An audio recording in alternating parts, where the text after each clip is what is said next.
Hi, this is Steve Aul, the Aul Financial Group. Want to welcome you to the October 30th, 2024 Town Hall meeting. You know, ghosts and goblins are all coming tomorrow night. So we wanted to go ahead and get this in early so that, nobody would be scared going into the presidential election next week. So we're gonna go ahead and cover it from there. I'm gonna go ahead and Will, are you ready to kick us off here today? Yes. Hello, everybody. So first of all, thank you so much for connecting with us. So now something is happening, right? Next week, we have an election and it's an uncertainty. We don't know what is going to happen. So today I am going to compare the uncertainty that we have. It could be like economy-wise, it will affect us. It can affect our clients. Compare with a natural uncertainty. How will you prepare if you are in places like Florida or, Oklahoma when there are tornadoes? So we're going to go in 5 aspects. In these 5 aspects, I will talk about first with the natural, how we prepare for the natural disasters, and what we can do, how can compare with something that is going to affect us in the next week. Maybe not in a bad way, or probably we can go through it, right? Emergency preparedness. You always want to have a disaster kit, right? Water, medical supplies. I used to live in Houston, so we have a lot of gallons of water. We have light bulbs all the time to be able, in case we're out of light or energy, we'll be able to just be able to drink water. We put into the part or our financials, our general uncertainty. What are the basic essentials? How we prepared? We always need to have an emergency fund, right? We have to have basic accounts, build a 401k, have an IRA, other type of assets. If we have it in a certain point through the time, it will maybe protect us in the future. The second one will be planning and strategy. In a natural disaster will be evacuation routes, family communication plan, localized risk planning. Hey, if we separate it, we are going to meet at this point, meet at this hospital, meet at this supermarket. Back in Houston, again, we used to have my wife and myself. We used to go to Randall's. It's like a supermarket that was 2 blocks away, and we knew if something will happen, we'll meet there if our cell phone will shut down or something. For the financial way, risk management, right? Sometimes we don't want to put all our assets in something aggressive or all our assets in something that it will protect us, but it won't give us a specific interest rate or great interest rate through the time. Talk to someone who knows what is going on. Sometimes we have a lot of clients that they do have a great knowledge, but sometimes they don't remember that we have really good strategies and a specific that will help them to their retirement. So planning and strategy, speak with someone who knows. The third one, protection and coverage. If your house is in one of these states, you have to have a really good insurance, right? Otherwise, it will be really hard to build your house out of it or any other assets that you have. Same in the financial side. It's something that I didn't believe until now that I was able to buy a house now, but health, life insurance, protect your assets, be able to know that you can't risk everything at once or be 99% aggressive all the time. Times change. So for that time, we always talk with clients, we rebalance, we protect your assets, and we also have parts that you can go for it, how Mel says. Fourth, community and support. we always know our neighbors in case of a natural disaster. Something happens, we have someone to rely to. Same here. Build with professionals, build with a professional that can help you with a plan. Sometimes we know some things when we know it all. So meeting with professionals that will help you to know the path to go to a successful retirement. The fifth one and last one, mental and physical resilience. Like we talk with a lot of clients, emotional decisions, right? You need to know what to do in a moment of a disaster.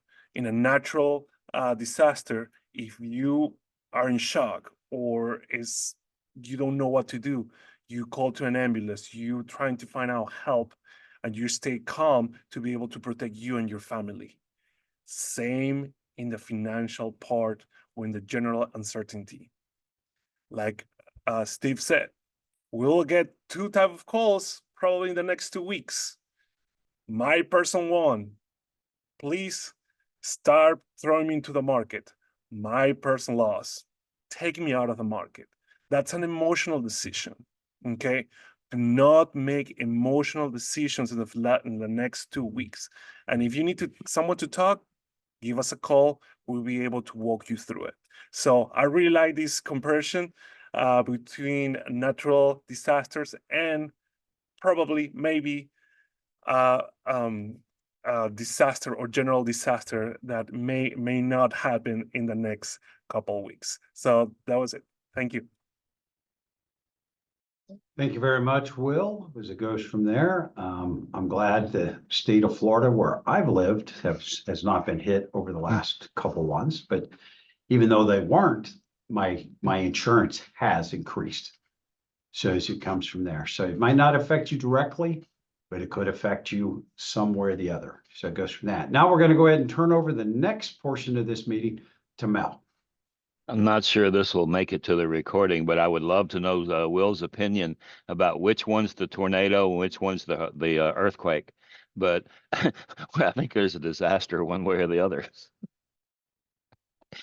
All right, I have a different subject today. It's not that far from what Will was just talking about, but it concerns what we call the 6 financial mistakes you'll regret when you're older. And, you know, some of us are at a point where we can't really go back and fix these, but if you're in the younger stages and still building toward your retirement, one of the number one complaints about or problems that people run into is not saving enough money. Fortunately, the majority of our clients don't really have that issue. They've done well about putting money into their IRAs, 401ks, and other investments, real estate, things of that nature. But I had an issue. I actually took a thing from AARP that they put out, and essentially what the rule of thumb is that you would need 80% of your working income when you're retired. In other words, if you're making, you know, $5,000 a month while you're working and living off of that, then you'd need about 80% of that when you retire. What we have found in our practice is that might not be true for the majority of the people that we're working with. They pretty much need the same income after they retire, if not more, because every day is Saturday and it's fun to go and do things and that type of stuff.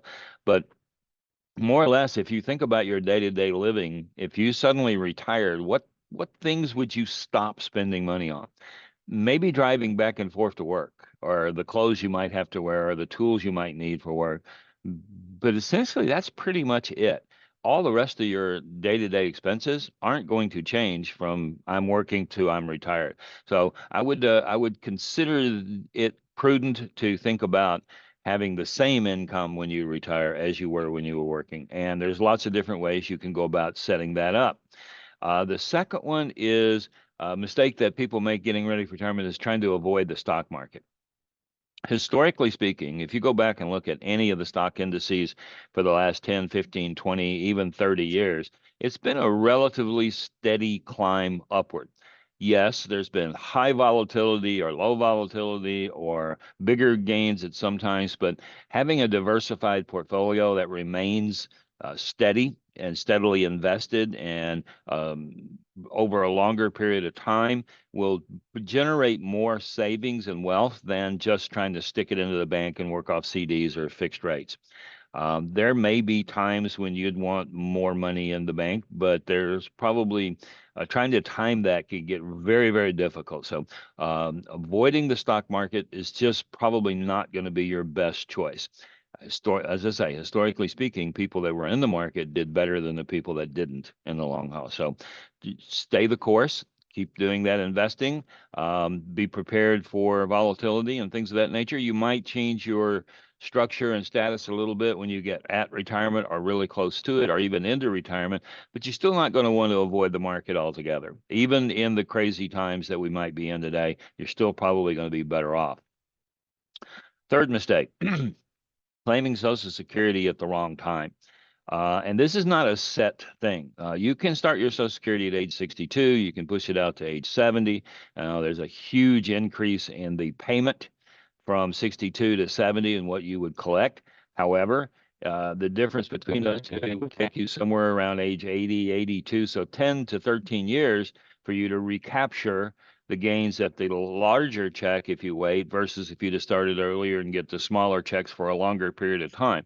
So longevity can play a lot into that, but it's even a little more complicated than that because it depends a lot on how much money you have in deferred accounts, how much you have in non-qualified, whether you have rental incomes. Is your income stream bigger than your expenses, or are you using your portfolio to provide that income for you?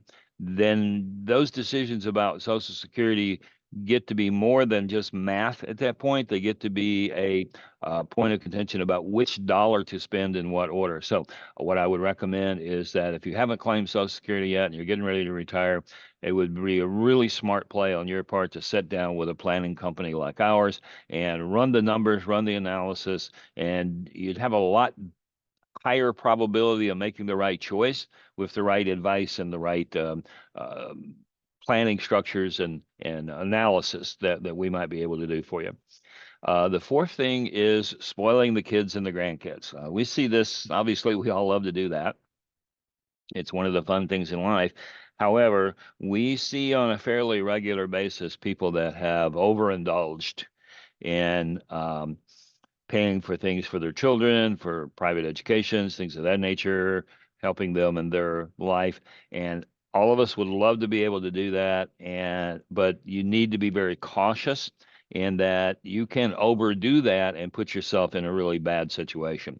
Even for those that might have a substantial nest egg put away and everything's fine right now, you have to look ahead to some of the potholes that can cause problems for you in the future, and not having spent down too much of the money or given away too much of it could really be a problem.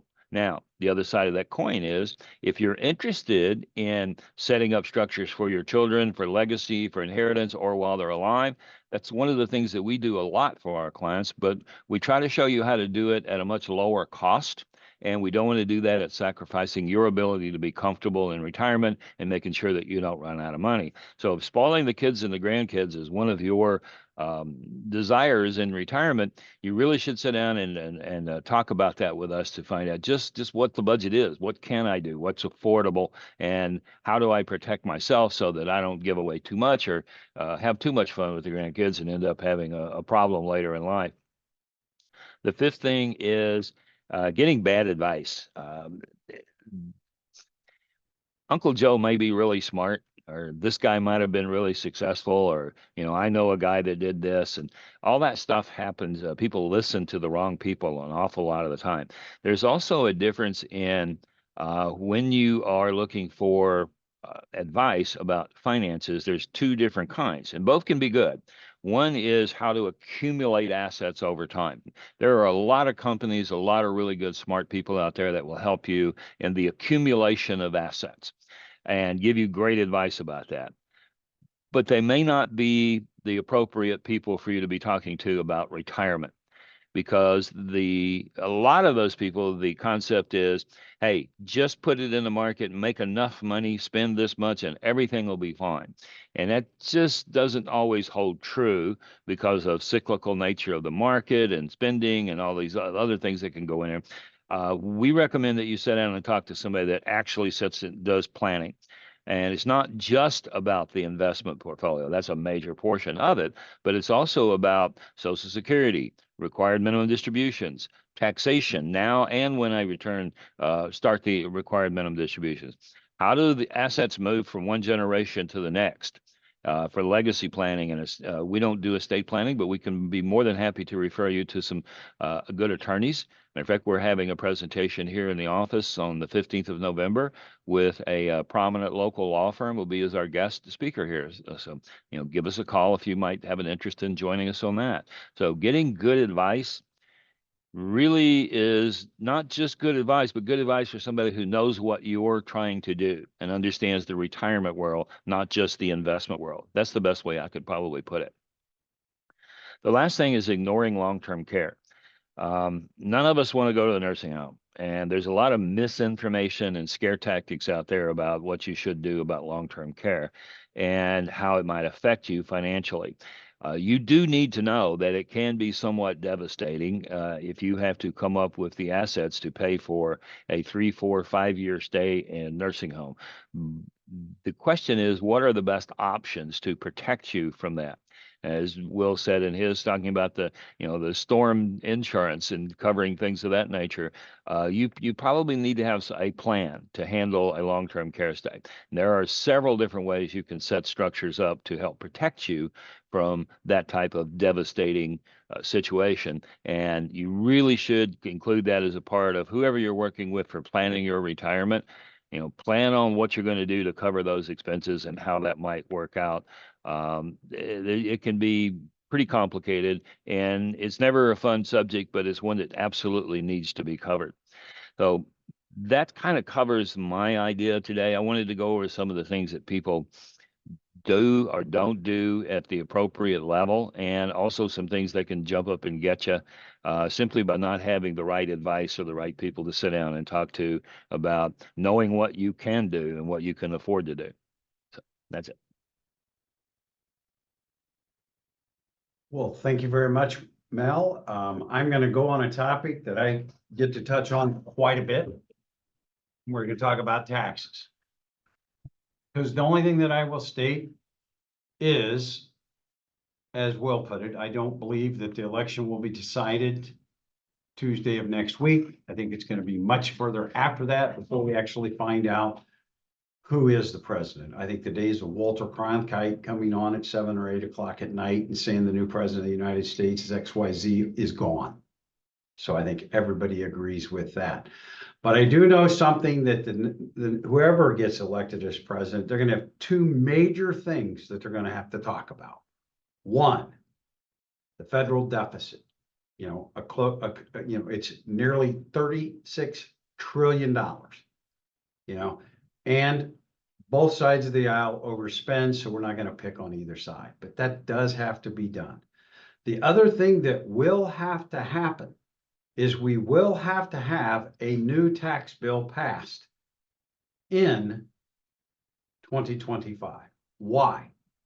The Trump tax cuts of 2017 expire at the end of 2025. So if they don't make it permanent, we'll go back to those old tax rates and everybody will get increased taxes because it cut everybody's taxes. So we go from there. So something's got to happen. If Trump is elected, he'll want to, quote, keep the Trump tax cuts completely in place. If Kamala Harris is elected, she stated that she would like to stay along the lines of the Biden administration when they were talking about no tax if you make less than $400,000. So we've got an idea what they're going to do on the individual tax areas. We are talking about also with Kamala Harris of saying that highest bracket, slip it up a little bit to that 3.96. And another thing that a lot of people don't care for is the idea around that investment income tax credit of 3.8. She believes if your income is above 400,000, that should raise to 5%. So that's a couple things that hit fairly quick. Capital gains. You know, Trump says make it 15 is the most. Kamala Harris says, let's go ahead and raise it, but let's make it to 28% if you have over $1 million. So there's a lot of difference when it comes to different tax rates. And like I said, capital gains is going to be a part of that bill. And that's where we have to look at it, is who is it going to affect and what are they going to change? The problem of it is, if we have one party that's completely in control of both the presidency, the House, and the Senate, that might happen a little quicker. But if we have a split House, they're going to have to get along. And they're going to have to figure out something, or again, what happens if they can't get together to put a bill together. The Trump tax cuts will expire December 31st of 2025. So that is one of the things that we are going to look at for the next administration, that they will have to tackle in 2025. And that's where we want to say we're here to be with you and to assist you with what's going on, what they're thinking about, what are the possibilities within that new tax code, because they will have to do something to make taxes. And that's what we continually always talk about. If you're looking at Roth conversions, remember, next year is the last year to know exactly where it's at. If you're thinking about Roth conversions, now's the time to come in. Let's look at what we could possibly do here at the end of 2024. And then we'd have 24 and 25 under the current tax codes. So give us a call on that on taxes. I am going to share a screen real quick. We do have a couple events coming up here at the end of the year. All right, so in November the 15th, we have an open house. As Mel mentioned during his part of the conversation, Andy Kaiser is going to be coming in to talk. Andy is an estate planning attorney. We don't get to do that. We just help people with it. They are more in the area of advanced. If we're looking at other types of protections from, living beyond the grave, Andy and his father do an absolutely fantastic job in that area. November the 12th and the 14th, retirement roadblocks is going to go off at Twisted Tree in Sunset Hills. And then we go to the month of December, right at the beginning of December, before we get into that holiday season. It's probably going to be Will and myself are going to do a Social Security presentation. That is going to be out at Stone Summit out in Wentzville. That will be the end of the 2024 calendar for the things. If you've got an interest, or if you have a friend that you would like to bring to one of those events, please give us a call. We will look at it depending on the amount of people that we already have in the event to see if it's available. Not guaranteed, but usually we do like clients to come to those events. So please don't hesitate to call if you'd like to talk about either one of those subjects. And again, I would like to say, watch the All Stars program. Should be starting up very soon. It's in the area of referrals. You should get something on that, or we're going to start the All-Star Club for those that have given referrals to say thank you very much. It's our way of saying thanks and giving back. Again, having a tremendous year again this year. Market returns have benefited. The people that have referred family and friends, we just want to say thank you very much. And we want to thank everybody for being a part of our family.